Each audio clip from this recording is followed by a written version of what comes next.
Johnson सू bioreactor एक कवक उन्मुख खाद्य इकाई। जॉनसन सू बायोरिएक्टर उच्च गुणवत्ता वाली कवक युक्त खाद बनाने के लिए एक कंपोस्टिंग इकाई है। जॉनसन सू इस पद्धति के आविष्कारक हैं। बायोरिएक्टर का मतलब है कंपोस्टिंग यूनिट।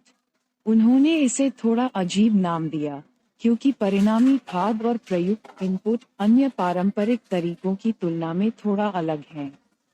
यह क्या है?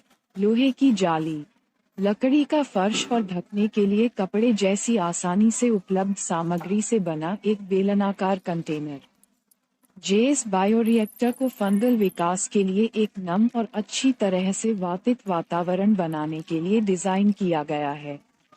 यह क्या करता है? जेएस बायोरिएक्टर पत्तियों, लकड़ी के चिप्स और रसोई के स्क्रैप जैसे जैविक कचरे को पोषक तत्वों और कवक से समृद्ध खाद में तोड़ देता है। विशेष रूप से बागवानी किसान इसे पसंद करते हैं। जब जेएस बायोरिएक्टर से खाद का उपयोग खेत में किया जाता है तो ये बढ़ावा देता है। 1. मृदा कार्बन पृथक्करण। 2. पौधों की वृद्धि और उपज में सुधार। 3. मृदा जल धारण क्षमता में वृद्धि। 4. मिट्टी में लवणता कम होना। सामग्री की जरूरत। 1. तार जाल पिंजरा जो 6 फीट लंबा 5 फीट व्यास का है। 2. लैंडस्केप फैब्रिक पिंजरे से थोड़ा बड़ा। 3. पीवीसी पाइप 6 छिद्रित और 5 फीट लंबा और 3 इंच आकार का। 4. लकड़ी का फूस या फ्लाईवुड पिंजरे के आधार से मेल खाने वाला आकार। 5. कंपोस्ट सामग्री जिसमें भूरा और हरा दोनों हो। उन्हें अच्छी तरह से काटा जाना चाहिए और गीला किया जाना चाहिए। लिनियर लकड़ी के चिप्स भी ठीक काम करते हैं। तैयारी के चरण। आधार तैयार करें। लकड़ी के फूस या प्लाईवुड को समतल जमीन पर रखें और पीवीसी पाइपों और प्लाईवुड में भी छेद करें। इस वीडियो में दिखाए अनुसार पिंजरे और पाइपों को इकट्ठा करें।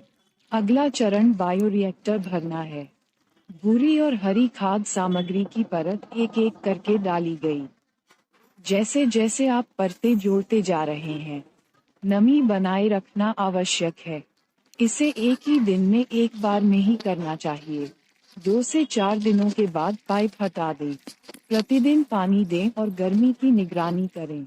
ऊपर से प्रतिदिन 1 मिनट के लिए पानी छिड़कें। गीलेपन और गर्मी की निगरानी करें।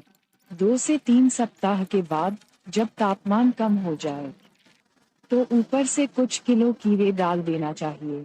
पर्यावरण और प्रयुक्त सामग्री के आधार पर बायोरिएक्टर कंपोस्ट 5 महीने से 1 साल में तैयार हो जाएगा। खाद का उपयोग कैसे करें? बाल्टी या छोटे ड्रम में 2 किलोग्राम जेएस बायोरिएक्टर से तैयार खाद लें। आवश्यक मात्रा में पानी डालें। अच्छी तरह से मिलाएं, इसे छान लें, ड्रिप या बाढ़ के पानी के साथ दें। वास्तव में एक बार की तैयारी कोई समस्या नहीं है।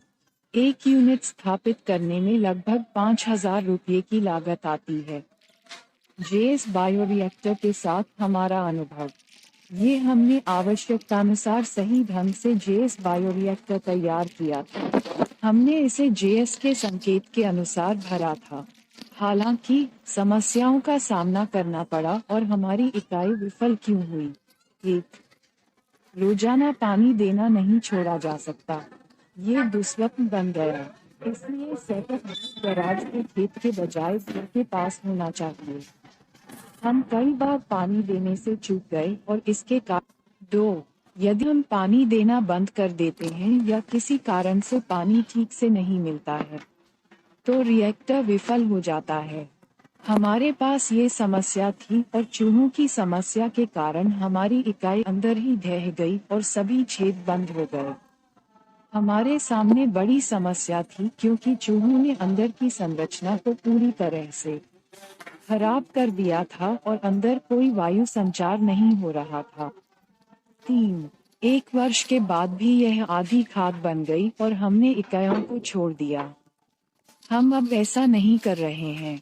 सारांश: यूनिट की शुरुआत कुछ प्रबंधन और लागत के साथ की जा सकती है। लेकिन लंबे समय तक रखरखाव मुश्किल है। हमारी अगली योजना, चूंकि हमारे पहले के 2 प्रयास विफल रहे, हमने इसे पूरी तरह से रोक दिया था। इसके अलावा हमें 1 एकड़ के लिए बमुश्किल 1 किलोग्राम खाद की आवश्यकता होती है। यदि समय मिला तो हम अगले महीने जेएस बायोरिएक्टर के स्केल डाउन संस्करण को स्थापित करने की योजना बना रहे हैं। यदि हम ऐसा करते हैं तो हम आपको इसके बारे में अपडेट करेंगे। Requesting you to like, share and subscribe our videos.